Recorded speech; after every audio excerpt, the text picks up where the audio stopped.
Welcome to the Mortgage Pro Podcast. Education, inspiration, motivation and implementation.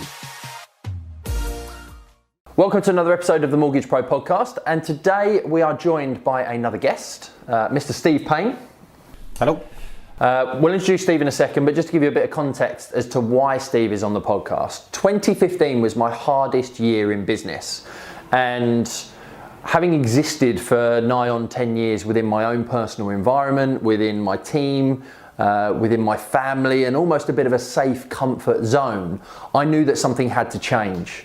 So when the business changed in 2016 and focused on mortgages, having followed Tony Robbins, I thought NLP was going to be the answer. And the first course that I ever did in my business and personal development journey was with Steve, which was an NLP practitioner course. But we want to talk to Steve because he's not just the NLP is your background, it's a huge background. He's now taught me how to do coaching and equally got a massive sales background. So Steve, if you'd like to just introduce yourself a wee bit to the audience. Hello, thank you, Gary.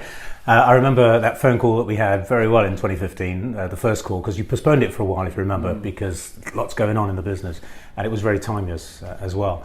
So as a brief introduction, I started my professional working life in sales in the 1980s. I'll give my age away here. In the sort of smoky rooms around Oxford Circus in those days when it was commission only, and if you didn't sell, of course you didn't eat, so you had to sell. So there was a lot of pressure on that. What was interesting is there was a group of people who sold really well and made loads of money, and other people who worked hard but didn't make very much money.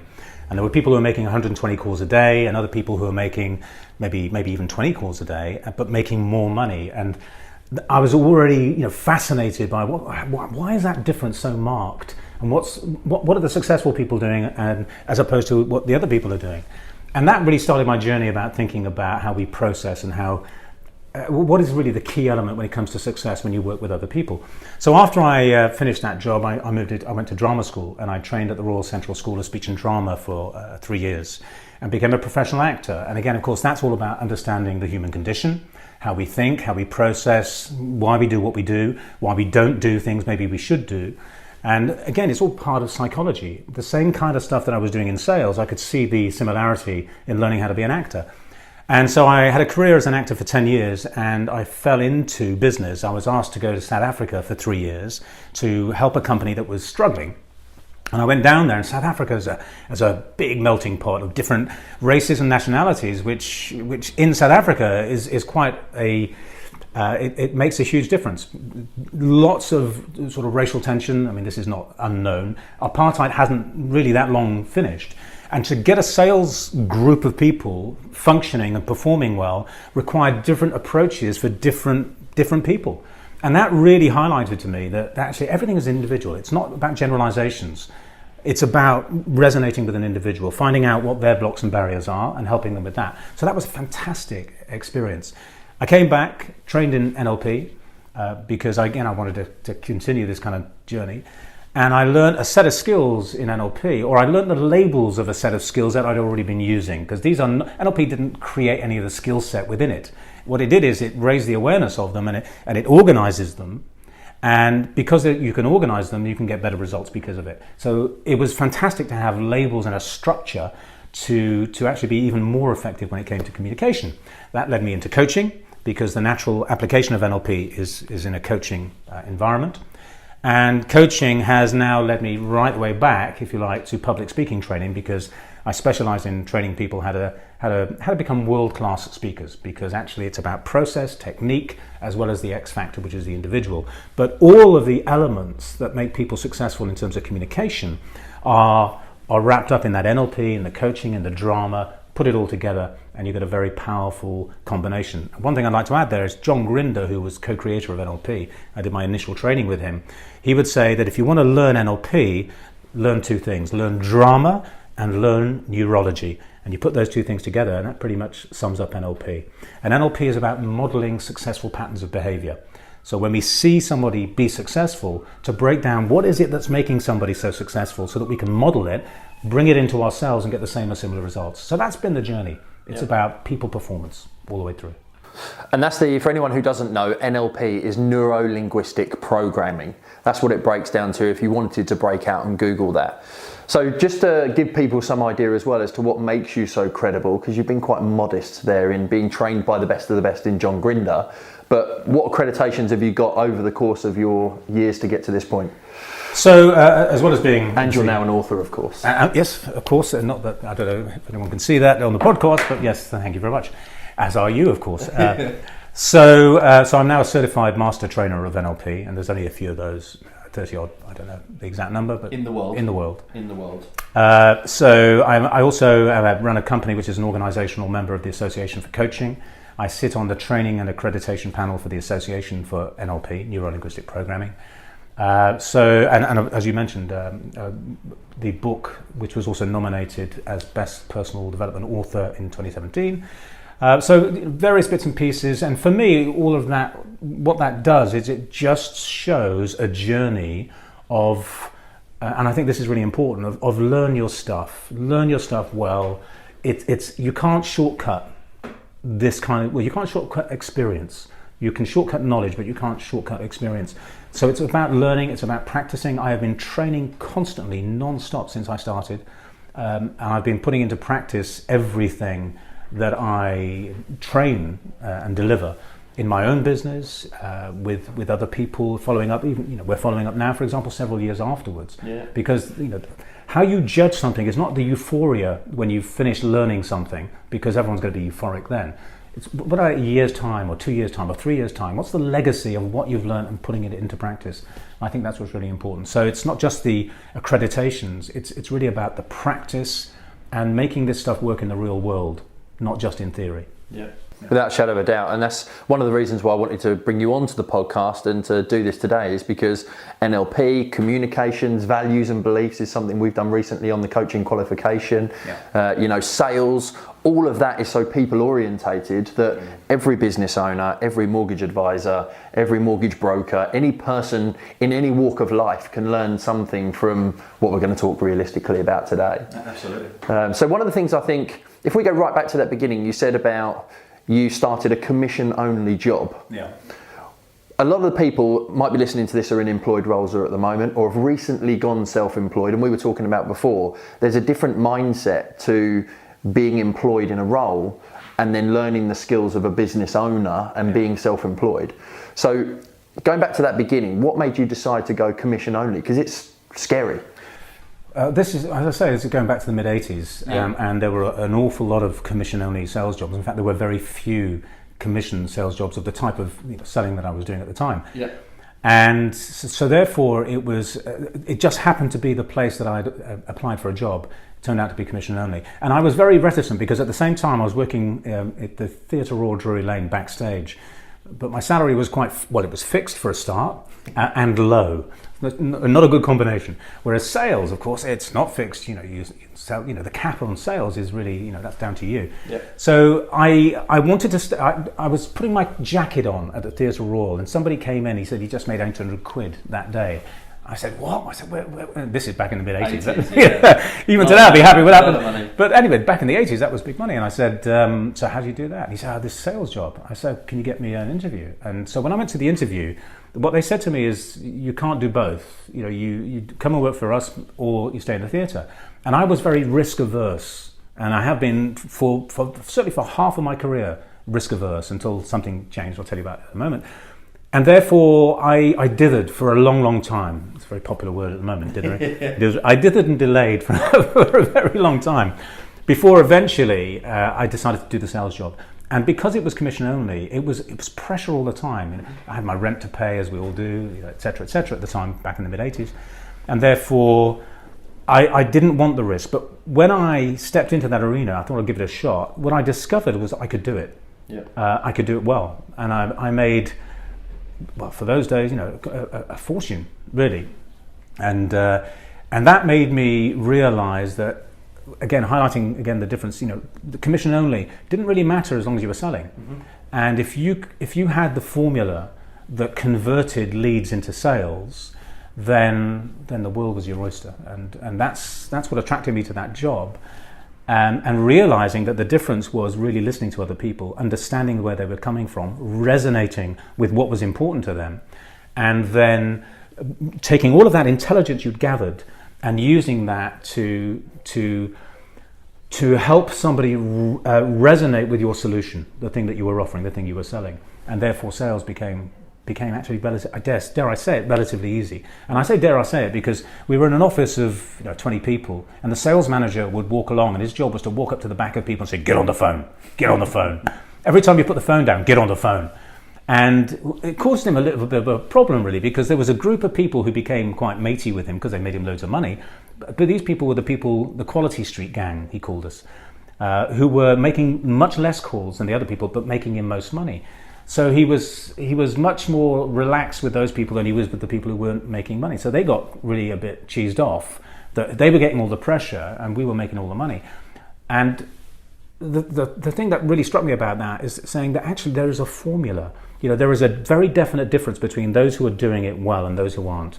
And as I mentioned earlier, really that's what created the entire journey and path that I've been on ever since, understanding what that difference was and replicating it and teaching it to other people. And that's, I think, one of the key things is, you mentioned the Quality Street gang there. Yeah. What do you think made the Quality Street gang stand out to everybody else? Because there's always a top 10%. Yeah. But what makes those 10% better than everybody else who are doing it? Great question. I developed a process called the triple layer sales process. And what the triple layer sales process is that there are 3 levels really that you're communicating on. First of all, there's what you say. Mm-hmm. Then there's why you're saying it rather, and then there's why you're really saying it. So there's the obvious, you might give an introduction. Hi, my name is so-and-so from so-and-so. Why are you saying that? Well, because it's a convention. If you don't say that, people are going to go, well, who the hell is this? They're going to want to know. So therefore you give that information before the person has to ask it. But that's not really, you're missing an opportunity if that's as far as you take it, because what you're really saying is to build credibility. And what you're listening for is, are you resonating in that third level, which is the unconscious level with the person? Can you sense that you are elevating your status and credibility in the eyes of the person? That's why I'm giving my introduction. And my senses are out listening. My radar is polished listening and sensing and feeling, because of course it was just a telephone in those days. Didn't have Skype or anything like that. Didn't even have mobile phones. That's how far back I'm going. So you were listening for that stuff, and you can hear all of that stuff, and you're really sharpening your senses to pick up. Are you achieving that third layer, the unconscious layer? Are you really resonating and connecting with that person? So the triple layer sales, selling on that third level, selling on the unconscious level, resonating internally with the person, is what the successful salespeople were doing. The other people were just they were reading scripts, and it sounded like they were. So I don't know about you, but that always turns me off. And even the ones who weren't sounding like they were reading were still only getting the information out there, but they didn't really understand why or the value of that information or what that information could do. And that's the level where sales happen, the unconscious level. So that was the difference between the 2 groups of people. Definitely. And it's important I've done a previous podcast about a sales process. And I think more often than not in a sales process, people overlook the fact-finding stage. Yeah. That first part you mentioned, the introduction, but then equally that opportunity of building rapport, finding out what their needs are, their desires, their values, their potential outcomes. Because if you don't do that part right, then you're not selling. Yeah, absolutely. You've got nothing to sell to. Yeah, it's like anything. If you want to influence anybody, and selling is about influencing, if you want to influence anybody, you have to resonate with what's important to that person. And until you ask them questions, how are you ever going to know that? And if you're just going on assumptions, what you think somebody might find important, well, who the hell cares about that? Because if you're wrong, you're wrong. You don't need to assume. You can ask the questions, and that's why information gathering. I have a process I call it alien listening. Alien, A. First of all, ask the question, but know why you're asking the question. You have an intention behind the question. L, which is listen, which simply means be fully present. So you are genuinely there. So many times people are all over the place. 2 ears, 1 mouth. Exactly that. And then the I, which is intelligence, and that's gather intelligence. This is the important stuff. Find out the important information. And then I have to do my spelling now, A-L-I-E, engage, which simply means use your intelligence. What I mean by that is the intelligence that you gathered. If you want to engage by actually then using that information, feeding it back to the person, letting them know that you've listened, you've understood, and then the next question, the finishing off the alien, the final N, is what next? What do you ask next? And you ask next based on following the intention of the client or lead, following your intention and using that intelligence to ask the obvious next question. So alien listening, and I call it alien. One, because not a lot of people do it. It's like it's almost from another planet. It shouldn't be. And it makes all the difference in the world, because we should never ask a question without an intention. And if we don't listen, what's the point of asking a question? So this is, again, it's connecting and resonating, finding out what the unconscious level of the other person is, what their values are, what their beliefs are, what their fears are, what their pain is, what their pleasure is, all those kinds of things. Until you know that, how could you influence? How could you possibly influence? 100%. And that literally is the podcast that I've done previously around sales, but just not so eloquently put, and in a nice process, which we both love. So after you did your sales job and you were part of the Quality Street gang, where did you go next? So I'd come to London with my stick and my bag on the back and my little cat to become an actor. I wanted to become an actor. And so I was auditioning at drama school when I was at the sales company, and I got into the Royal Central School of Speech and Drama, which is the one I wanted to get into. And by the way, I didn't get in the first year, I got recalled, but I did get into a drama school which I considered not to be one I wanted to go to, a lesser one. I felt huge pressure to accept that. You know, I was, 18, 19 years old. I wanted to get out there and become a star and all that kind of stuff, and get out there on the stage and all the rest of it. And I decided not to accept the place I'd got, but wait another year and try again. But I had a big wrestle there, because there was always a chance that I wouldn't get in anywhere the following year. And the reason why I mention that is because this is about goal setting, it's about dreaming, it's about going after what you want. And when you fall over, not just accepting the first thing that comes along. So for me, that was a huge wrestle internally. Fortunately, it worked out. The following year, I got into the Royal Central School of Speech and Drama, and then I spent 3 years training as an actor. And that was the best NLP training I ever had. Learning from the best performance coaches in the world, the best voice coaches in the world, understanding the power and beauty of language. It was phenomenal. And I would recommend anybody, it doesn't matter whether you want to be an actor or not, to take drama classes. I recommend to all my students take drama classes, because what it teaches you about communication and other people is totally invaluable. And what I discovered later is that NLP and drama are almost the same thing. So I went to drama school, spent 3 years there, finished drama school, and then became a professional actor for 10 years. And I was asked to go to South Africa during that period of time. And I thought, well, three months I was asked to go for. 3 months in South Africa sounds fantastic. And I went. And I stayed for 5 years. I ended up taking over the company, running the company. I quadrupled the sales, which, again, just using the same principles and processes. And I lived in South Africa then for 5 years. It was just amazing. I had a great house. South Africa is an amazing country. I was traveling all around the world, the nature of the job I was doing. I was kind of my own boss. I felt like a professional holidaymaker, really. And after 5 years, I felt that this is fantastic, but where am I going? Mm-hmm. This isn't actually developing me or taking me anywhere. I think everybody faces that at some point in their life as well, don't they? Well, you've got to think about joined up thinking. Where's this all leading me? Where's it all taking me? And I was having the best time in the world, but I realized that I wasn't actually growing as a person anymore. So I resigned, I gave away my shares in the company, and I left, and I came back to the UK, and basically started again. And that's when I started my own training company. I trained in NLP, saw the link between that and drama, and sales and everything else. I interviewed for 5 jobs just to see if I could practice what I preached and what I'd been learning. And I got all 5 jobs, and I decided to take one, which was again a sales job when I first came back, which wasn't what I was promised. I worked for 2 years, again made plenty of money, brought in the biggest deal that company had ever had, where my commission was the commission was £100,000. I had to split that with the company, so that was a nice commission. And on that one job, one deal. And I used that as a springboard to leave, because my value wasn't there. I didn't gel with the values of the company, and therefore I didn't want to continue, because I was miserable, because it wasn't in alignment with me. And then I left to quit that job, trained in NLP, and started the NLP training company, which led to coaching, and then led me back to where I started, really, because now I'm a public speaking coach. And I love that, getting out of bed in the morning to train people how to communicate with other people and to transform people's ability to speak is just the best job in the world. Yeah, without a shadow of a doubt. And it's so key now, isn't it? We live in a digital age of social media, and communication is disappearing. We're all scrolling through our phones, and we're not interacting as much with people. And we were talking about before within Mortgage Pro, we've got the Academy, and since March of 2019, it's all been online. But even I'm feeling like, even though I do a lot of events and speaking, even I feel like there's a need to have something face to face to connect with people. Absolutely. But before we move on to that next phase, there's two things that you said there that I want to just pick out on. And one of them is, you said everybody should do a little bit of a drama. Yeah. And one of the reasons why I'm picking up on this is my kids at the moment, 7 and 5, and absolutely watching them in class assemblies, standing in front of the whole school and all that year's parents, no fears, all standing there quite happy just to do it.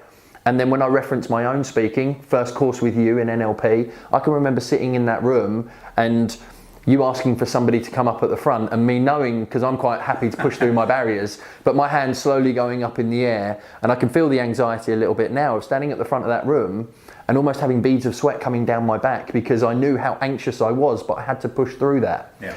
What is it that changes us from kids being able to not care through to now caring and not actually pushing our comfort zones enough? Yeah, there's something about the apple of knowledge, isn't there? Kids at the very early age, kids have no fear because they have no filters. Yeah. And they learn filters.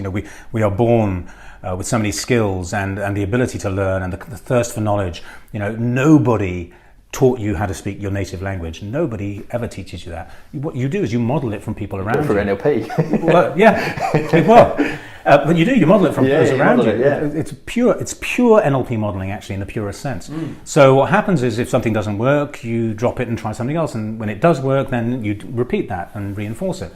So you learn to speak super quickly because you don't have those filters. As we grow older, we become more self-aware, self-conscious and all the rest of it. And we begin to care what other people think about us. And it actually is a barrier to learning, because the best way to learn is to fail. The quickest way to learn is to fail. And if it's not about failing, of course, it's about how you fail. It's about failing forward fast. That's what kids do. It's very young kids, and as adults we don't do that. We have the fears come in. We've got conflicts between values and beliefs about ourselves, other people, the world in general, and these things act as barriers.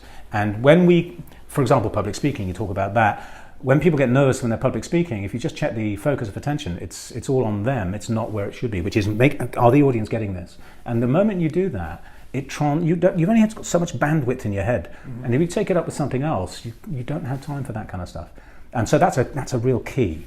Not the key, it's a key. It's a key.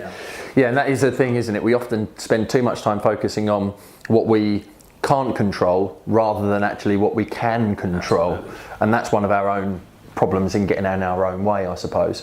So linking that then, because I was just thinking there in relation to children, we're absolutely fine, we've got no fears, we can do anything. As we get older, we get this map of the world that makes us more unlikely to take on challenges. And you mentioned there about scared and worried and fears and frustrations.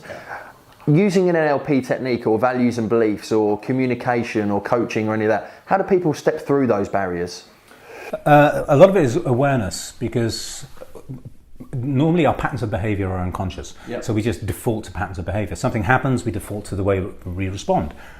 You can only really begin to change stuff if you raise your level of awareness of what the process is. When it becomes awareness, and when you become aware of it, and the awareness is almost in your face every time you begin to default to a pattern, then you have the ability to make a choice. So first thing is raise the awareness, understand the patterns that you run, understand the belief barriers that get in the way of you, because only by understanding what those are can you begin to deal with them. And then everything we do is a sequence. Everything we do is a strategy, if you like, which is a linear sequence. One thing leads to another, leads to another. As part of that sequence, it might start with some internal dialogue saying, oh my God, I'm rubbish at this, or they're not going to believe a word I say, or they think I'm stupid, or whatever. Will lead to a change of breathing pattern, for example. Maybe the breathing will come up here and we start to feel a bit more anxious, and now we start breathing into the tubes, not into the lungs, therefore we're not getting oxygen around the body. Everything is a step by step. So if we understand where the problem is in that sequence, if we can understand the strategy that we are running, surface that, realize where it begins to go off and take us in a direction we don't want to go in, then we'll know, okay, so I need to do something different at this point.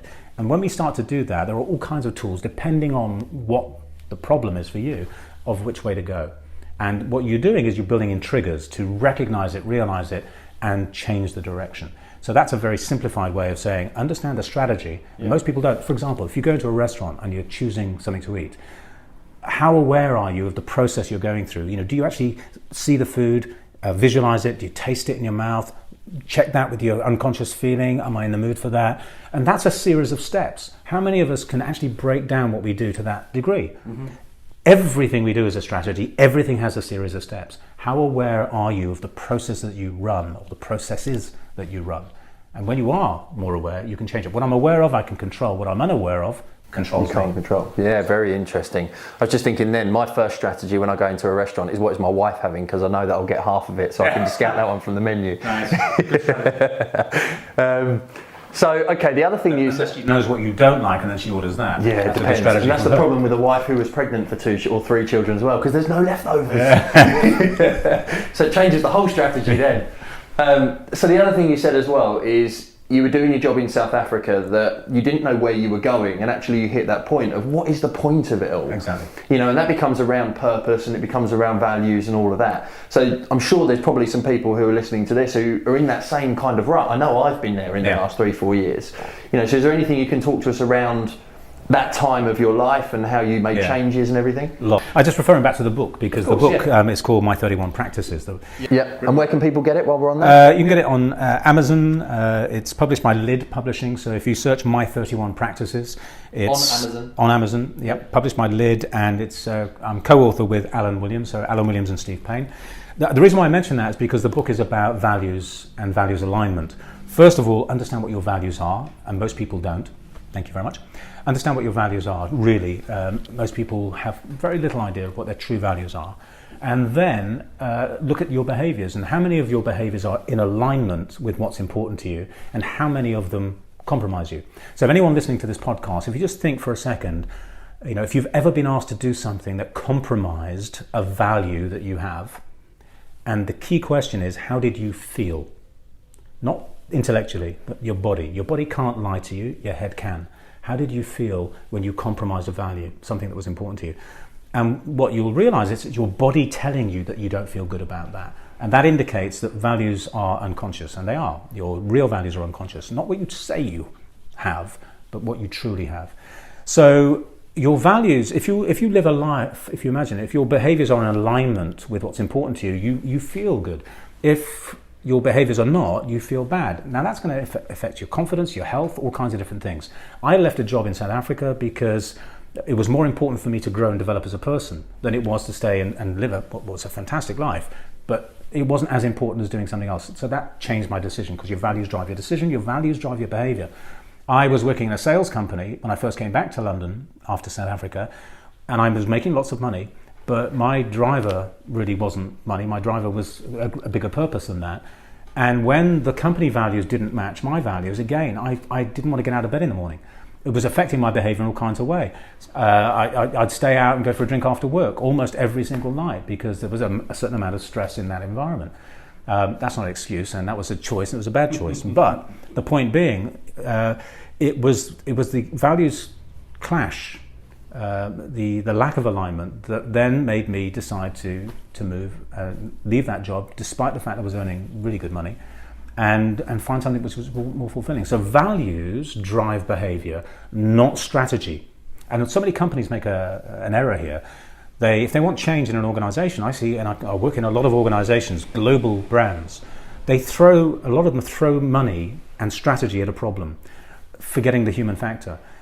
Strategy does not change behaviour. Values and culture changes behaviour. And if you're going to design a strategy, the strategy needs to fit the culture, because if the strategy doesn't, you're wasting your time and money. So understand the power and importance of values and what you do. You've mentioned it several times in conversations that we've had outside of here, that values are really the main driver. Therefore, understand what your values are, and understand where your values conflicts are, and then think about the decisions. It's scary to change something. If you're doing something and you're frightened to change and do something else, it's often scary. Mm-hmm. But I would say, there's a bigger risk in continuing to do something that actually makes you miserable and unhappy. So you've got to find something which is in alignment with who you are and what's important to you, which brings in the question of intention. The most important question, I think, in life is, what's the point? What's the purpose? What's your intention? So when you know that, you can make sure everything you do is in alignment with that. But if you don't know that, you're kind of blowing in the wind.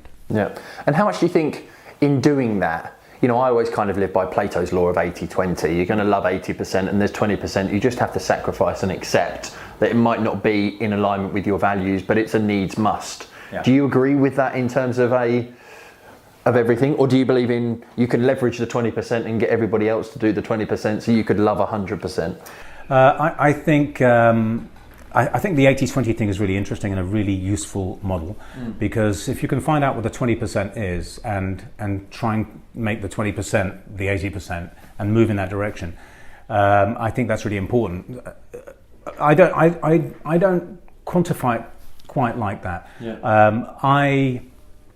For me, my purpose is to live a life which is fulfilled. So yes, to create financial stability for my family, of course, but also to enjoy what I'm doing. And I do not think the two are mutually exclusive. Mm-hmm. What you need to do is you need to make a big change. You talk about the big change you made in 2015 and the realignment, and pretty much exactly what we're talking about. Yeah.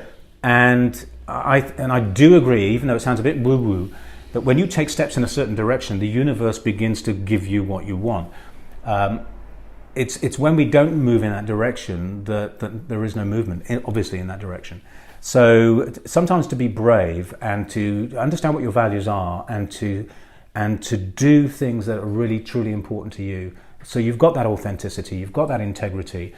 I'm sure you'll still make money following a line which is more in alignment with who you are as a person.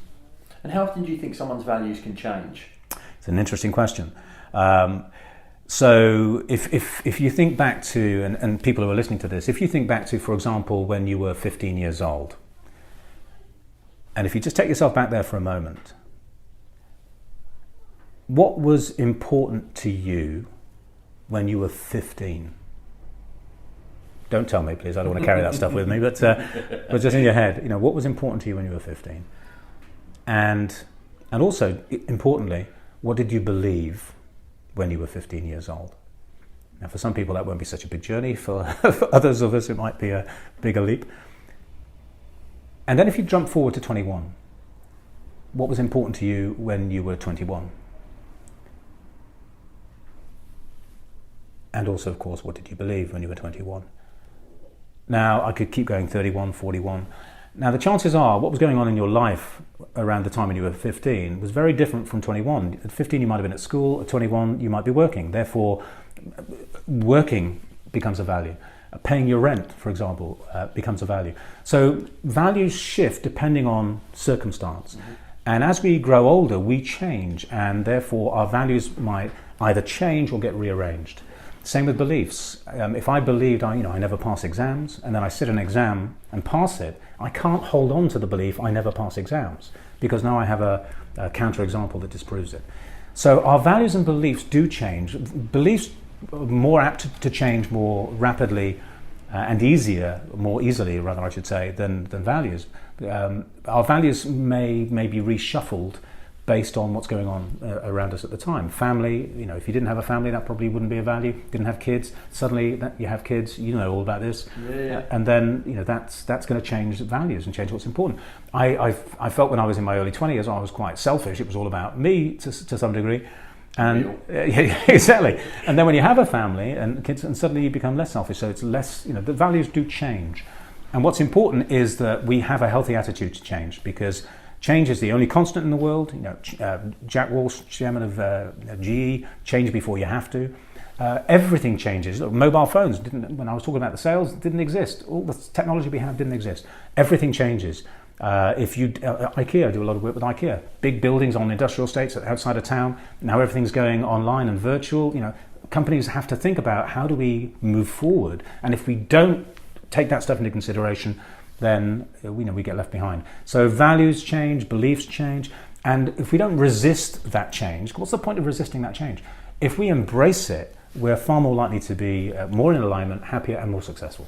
Yeah, and I think a lot of people, when they start to feel, and I can reference this from my own personal journey, when you start to feel that struggle, that physiology not working with you, you're feeling that pain, you're feeling like you're doing things that you're not enjoying, that means that your values aren't, or you're not living in alignment with your values. Yeah. And I think certainly in the last 12 months, 24 months, the reason why we as my team and me are having more success and family life's better and everything else, is because we're starting to all live truer to the values. Yeah. So there's definitely, I knew nothing about this sort of stuff, but it definitely plays a huge part in personal development, business development, and everything else, without a shadow of a doubt. Absolutely, and as you say, it's not just personal stuff, it absolutely resonates in business too. I walk onto sales floors in organisations, global organisations, and sometimes it feels like I'm walking in a morgue. And it has then you look at the turnover of staff. There was an organisation I worked in, they were losing, I think it was 35% of their sales team every single year and 25% of their leadership every year. I mean, that's huge. Yeah. And walking into that office, that's the first thing I do when I walk into a company. I just sense the atmosphere. I look around at the people, I look at their faces, I feel the energy in the place. I remember asking the very, very senior person, very senior HR person, what are the company values? And they looked them up. They had to look them up. I mean, what does that tell you, really? So, in organisations especially, you've got to start creating culture, and culture supports everything. Culture first, always culture first. And if you want loyalty, if you want to reduce the attrition rate, you want to have greater retention, and people working harder or more effectively, then you've got to engage into something which is bigger than just a job. Yeah. Simon Sinek in his talk says it. If you hire people just for a wage, then at 5:30 they want to be out the door. But when you hire people who believe what you believe, then you get a totally different kind of engagement. You've got to start with values, beliefs. It's the same stuff. Back to the same stuff. We're talking about human beings, and human beings need more than just a paycheck. Yeah, so focusing on the culture of the company that you want to have. And how often do you reinforce that, do you think? If you're working with these organisations who have culture problems, how often do the CEOs or the managing directors or the owners have to keep making sure that culture is feeding down? Because particularly, the bigger you get, the harder it is from the top to reach the bottom. So, I mean, that's a great question, and it shouldn't be something you have to keep reminding yourself. It should be a way of living. If you hire genuinely, if you've set the company up based on values, and you hire people, so there's a mantra, isn't there? Hire for attitude, train for competence, and manage for retention. Hire for attitude, train for competence, manage for retention. And if you do that, then if you're hiring people who are working for you because they really want to work for you, then it becomes a way of life. If you have to keep reminding yourself to do it, then it's already not in the culture.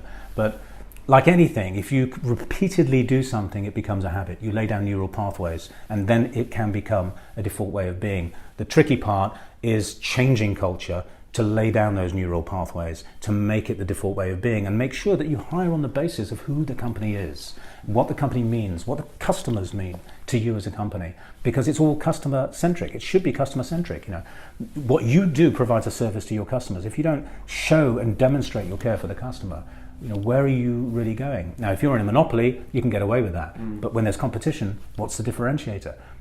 I go to restaurants. I used to fly to Prague to go and sit in an Irish pub, I hope this is going the right way, and to have my Sunday lunch there and get my paper and watch the sport on TV because of the way that they made me feel. I used to work there a lot. When I found that pub, and I would sometimes literally, that's how stupid I am, but perhaps sometimes, but I would fly there just to do that. If I was there working, I'd extend for the weekend to go and do that because of the way that they made me feel. And again, we're talking about the same thing. Everything we're talking about comes back to the same thing. Understand other people, resonate with other people, what's important to them, what they believe, and create those connections. And then you've got something really special. Yeah, and think about, that's literally one of the great sayings, is just think about how you're making other people feel. Yeah. If you make them feel good or if you make them feel shit, then that's obviously what's going to impact their relationship with you and the connection that you have. Absolutely. Perfect. So final stage then really is now about this public speaking element.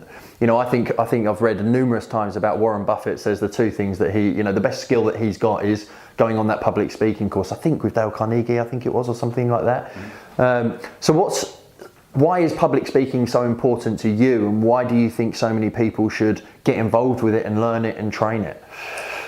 Or train in it? Great question. In order to be a great public speaker, public speaking is never about you, and it's never for you. It's public speaking. You're speaking for your audience. So the job of a public speaker is to impact and influence what the audience think, feel, and ultimately do. And in order to do that, you have to make sure that your message resonates with your audience. You have to be in a constant feedback loop of of being aware of how your message is going down and being able to be flexible where you need to be flexible, because everything is about the balance between preparation and spontaneity, and it's about connection. So when I speak with any audience, the first thing that I do, and I genuinely mean this, is I care about each and every single person in that room, and I make sure that my message resonates with everybody, and I don't care how big the audience is, whether it's 10 people in a room or 2,500 in a theatre. You can reach everybody. It doesn't mean you have to look at everybody, but you reach everybody. That everything that you do is about how that audience, what they think, and that's in terms of the language and the message that you're putting out there and the structure of the message, how they feel, because again, it's not about strategy, it's always about feel. So how are you resonating with them? What is the emotional graph? I create emotional graphs for my speeches when I'm preparing my speeches. And how do I want the audience to feel at the beginning? Do I want them to feel excited? Or if I want them to move away from something, if I'm selling an idea or a concept or even a product, if there's no problem, then people aren't going to change. So I might want them to feel like they're missing out on something. So that's a feeling, that's an emotion. I might want them to feel, amazed, or I might want them to feel maybe perhaps a little bit frightened for the future if they don't change, for example. All ethically, I have to mention, of course. But that's an emotional state. So how do I do that? So it's not just the words that I use, it's also about how I'm using my body. It's how I'm using my voice. It's a tone in my voice. Everything is about, it's for that audience. And I'm in a feedback loop to see how they're responding to that. And if I need to change, then I need to change. So I have to have that flexibility too. So I'm not just following a script. And I see so many people do it. I see CEOs do it. I see people who just want to get through it. And it becomes about what they're saying, not how they're saying it. Mm-hmm. And it's got to be about how you're saying it. It's got to be about your audience. You have to care about your audience. You have to pay attention to your audience and structure your speech in a way that leads them and brings them on an emotional journey so that they have in their seats epiphany moments where they feel it. Mm-hmm. You've already had your epiphany. You know the message that you're selling or whatever your message is because you've been through it yourself. But this is a fresh audience. They haven't been through it. So you can't just tell an audience, you have to make them feel. So it's the think, feel, or do. These are the key things. And in terms of eye contact, you mentioned Dale Carnegie. I've been on some events where I've heard people talk about how long you should hold eye contact for and all this nonsense. There isn't a time. It's got nothing to do with time. It's got 7 seconds, I think I've heard. Yeah, well, all that stuff is, I'm sorry, but complete and utter nonsense. As I look at you now, I can see that you're engaged with me. I can see there's an information stream flowing from your eyes to mine, and I hope you can see the same from mine. This is an engagement. So I know that I'm looking. If I look across at somebody else, Jack sat over there, for example, I can see if there's a stream of information going between us. So it's not just glancing. I haven't just looked at you. Is there a connection there? That doesn't have a time. If I've got a strong rapport with you and connection, I can just glance at you for a second, and that's enough. Yeah. So it's not about time, it's about connection. Everything's about intention and purpose, not the mechanics. It's about what's it really truly about. And that's what speaking is about. So know your message, craft your message for your audience, choose your words well. And words, we talk about words and communication, can't, have to, need to, should, must, these kinds of words that indicate beliefs or limiting beliefs or whatever it might be. Pay attention to other people's words, but choose your words. I mean, listening to Parliament right now, I don't want to make it political, but the stuff that comes out of people's mouths, some of it really shouldn't be allowed. We can influence, but we need to influence ethically. And we're always looking for win-wins. So whatever you're selling, whatever your message is when you're speaking, it's about win-wins. But it's all about your audience. It has to be about your audience. It has to be about connection. And if you don't care genuinely about your audience, they'll sense it, they'll feel it. Yeah. But the opposite is true. Sincerity, authenticity. Why are you delivering that message?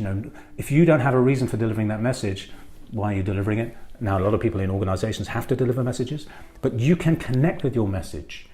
It doesn't matter what the message is. And that's really, truly important. You talk about the humble screw. Little screw that screws into a piece of wood. Screw, how boring can you get? But if you think about that screw, the design of a screw hasn't changed in over 2,000 years. There's an iPhone here on the table. That changes every 2 minutes. Yeah. Because the design is always being improved, but not the screw. And it's still the strongest way to bind two pieces of wood together. And we can bring water out of the ground with that design. You can find anything fascinating, and your job is to be in your message. If my speaker, the person I'm watching, doesn't care about their message, why the hell should I care? Yeah. So that's the thing. You've got to be in your message. You've got to be authentic and be at one with your message and be at one with your audience. And that's a mixture of technique. It's also a mixture of spontaneity and preparation and structure. You, your message, your audience, and your call to action. What's the purpose? What do you want your audience ultimately to think, feel, and do? I'm quite passionate about speaking. Yeah, I'd never have guessed. So public speaking, most people have, or they say that the public speaking is feared more than death, I think I've heard before. I've heard that too. Yeah, and it goes back to the thing of, we put our own fears in the way of each other, of ourselves. Yeah. How does one overcome that? If you're thinking about, I'd like to do public speaking, but I can't actually take myself to the course, or I've not got a good message, or something along those kind of lines. I was an incredibly shy boy at school, an incredibly shy boy, and I was asked to be the secretary of a sports and social union, and so I said yes because I thought the kudos would be good, and there was a girl I fancied, I knew she'd be in the class and everything else. I thought, look, all good. Sounds like a terrible person when I was a kid, but anyway, all good. And everything was fine until the guy handed me a book and said, I'm going to ask Stephen to read the minutes of the last meeting. And I didn't know he was going to do that.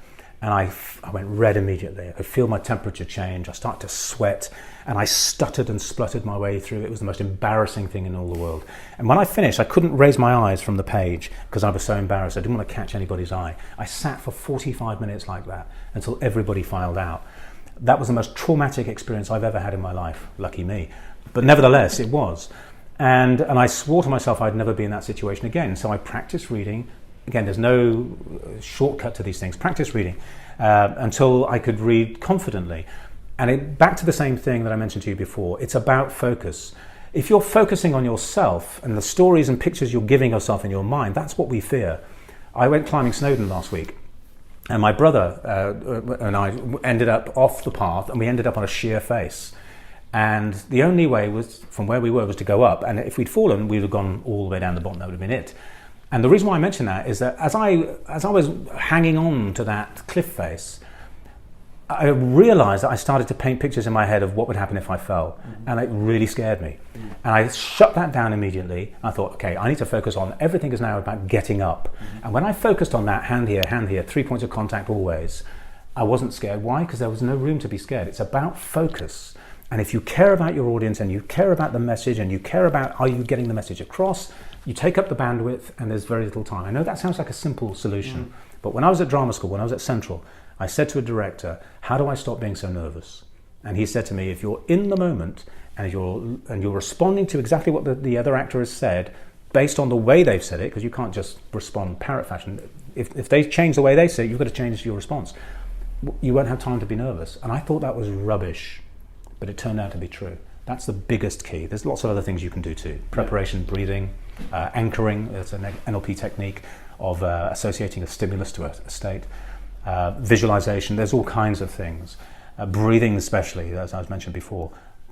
But the biggest thing is about focus. Are you focusing on, oh my God, I look terrible. Are they going to think I'm blah, blah, blah. All of that stuff is a recipe for disaster. Yeah. And it's actually quite simple to change. As I was on that mountain, I did it in a second, because if I gave the bandwidth to the negative thoughts, I would have probably fallen off the cliff face. And your focus then, you said about, as soon as you changed your focus, you thought about where's one hand going, then the other hand, and then the other hand, and you're actually moving your hands. Yeah. And it is that literal thing of just focus on what the next step is. Exactly. Don't worry about step 5. Exactly. Focus on step number 1, and when you've made step number 1, take step number 2. That's so important. You think about Hamlet. Hamlet has over 1,000 lines in that play by Shakespeare. And you can't retain 1,000 lines in your mind in any one moment. All you need to do is know exactly where you are at this moment, and the one bit triggers the next. Yep. And anything that's gone behind, I got a pilot's license, and I remember my flying instructor saying to me, there's nothing more useless than runway that's behind you. And it's the same, once you've done it, you've done it. So don't be thinking about that. You just keep moving forward, and the one bit triggers the next, because you're into a strategy. And it's a technique for learning stuff. You're exactly right. Don't be jumping to the middle when you're in the beginning. Just be where you are. Satisfy the intention of where you are. 100%. Have the links. And I think one final thing to kind of pick up on before we do a little bit of quick fire Q&A, because I've got a few things I want to fire on. You said there about physiology. Yeah. We haven't spoken at all about physiology today, but I think for people who are feeling unconfident, not necessarily, or struggling with certain elements of their life, or around their values and beliefs, whatever it might well be. Yeah. I know what impact physiology has, but can you tell the audience a little bit around physiology and how much of an impact it does? Absolutely, it's incredibly important. The mind and the body is a completely linked system. You can't have a thought without a chemical change going on, and you can't shift body position without changes going on chemically inside too. Amy Cuddy, an American sociologist, if you look her up on Google, has done a lot of research into this, and it's how she did an experiment whereby some people stood in power poses, like the Usain Bolt sort of arms outstretched in front, crossing the line, or the Wonder Woman kind of pose. You hold those poses for 2 minutes, and your levels of testosterone change; they go up, and your levels of cortisol, the stress hormone, goes down. So it has a huge impact on your levels of confidence, how you feel. So the physical changes are incredibly important. So if you are feeling down, and listen, it's in the language, down, look at your body language. The chances are actually the gravity's got hold of you, your shoulders are slumped, or whatever it might be. It's down. Yeah, and if you're sitting down, you might be slightly slumped forward, which means it restricts your ability to breathe, and everything is just feeding on itself. But if you sit back and put your shoulders back, raise your head, and even give yourself a smile, you can't stay the same in the same state. And you add the fact that you want to change state to that, and suddenly it becomes a real simple little key to begin to change your state. It's not the only answer, but it's a step in the process. So physiology is incredibly important. Whether you're speaking, whether you're communicating with somebody, people read body language unconsciously, they feel it. So if you want to give a different impression, a stronger impression, then have a stronger stance. So your feet, slightly apart underneath your hips, and equally balanced, you're not resting weight on one or the other, is a good neutral stance, for example, and it's a powerful stance. Doesn't mean you have to do that all the time or whatever, but you choose your physiology, make the changes, and you'll get the benefits from those changes. Incredibly important. You'll know all about it being a physical person. Yep. The importance of mental fitness as well as physical fitness, and the ability to change how you feel by changing your body posture, the tone in your voice, the head position, slightly above neutral, up, slightly up. Even a smile will change everything. These things are incredibly simple to access with intention, and incredibly powerful when you do that. Change your physiology, change your state. If you're feeling depressed and you do a power pose, for example, then that's immediately going to make you feel better. Yeah. And as I said earlier, I caveat that saying also make sure you've got the intention of wanting to feel better coupled with that. Because you can fight and resist anything. Yeah. And so you've got to have the intention to. Yeah. And it's one of those things, particularly for those, I've done telephone sales now for ages. And it is that thing of if you're doing telephone sales, I've got a wireless headset because I like to stand up, because it changes the physiology, it changes the state, it changes the way I come across on the phone. Yeah. When we had 12 people in the office up until 2015, we had signs all over the wall and it just said smile before you dial. Yeah. Because that comes across to the other person on the end of the phone. It adds that air of confidence. There's nothing worse than phoning, and I can reference it, the doctor's surgery. Because what does that person sound like at the end of every call? Because they're taking calls constantly all day long of depressed and ill people. They're probably the most depressed people that you can think of. And do you want your team, do you want your culture, do you want your company, your environment, you as how you're perceived to sound like that? Or do you just change your state and change your physiology to sound better? Completely. The first point of contact somebody has with a company is the company. Yeah. So you might have somebody serving behind the counter in a cafe, and if they give a bad vibe, so to speak, to a customer, the customer doesn't think it's that person, they think it's that cafe. So whatever your business is, whoever your points of contact are with your customers, they will view the entire company as a reflection of that individual. So again, think about how you greet somebody. Think about the eye contact. I'm terrible for this because I work in this arena. Even I was in a cafe this morning, and the way that people were relating to me, I even said to myself, I will never come in this cafe again, because of the way that I felt, not just because of the space, but because of the individuals. Yeah. And it's the same for any business. So think about that for yourself. Think about it for your staff. Have training around the difference this stuff makes, because it's enormous. People remember how you make them feel. Definitely. So to end on then, what's one piece of advice you've received that has changed everything for you realistically? Yeah. There's a great phrase I heard, and I repeat it, and I don't pretend it's mine, but I wish it was mine, which is your intention directs your attention, and your attention directs your awareness, and you respond to what you're aware of. Intention directs attention, which directs awareness, and you respond to what you're aware of.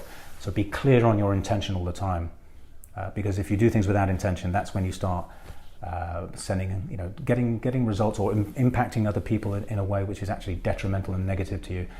Whatever you're doing, be aware of your intention. Be clear on your intention, and then when you know what that is, you can do things to make sure you get it.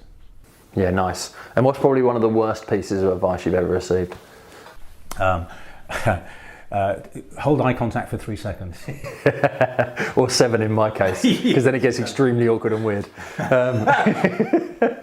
Okay, and if people wanted to connect with you to find out more about values and beliefs or communication, or is there any words of advice that you would leave people finish us off, and how can people connect with you, and what would you finalise? Yeah, so they can get the book, of course, which is My 31 Practices, available through Amazon and Lid Publishing. Perfect.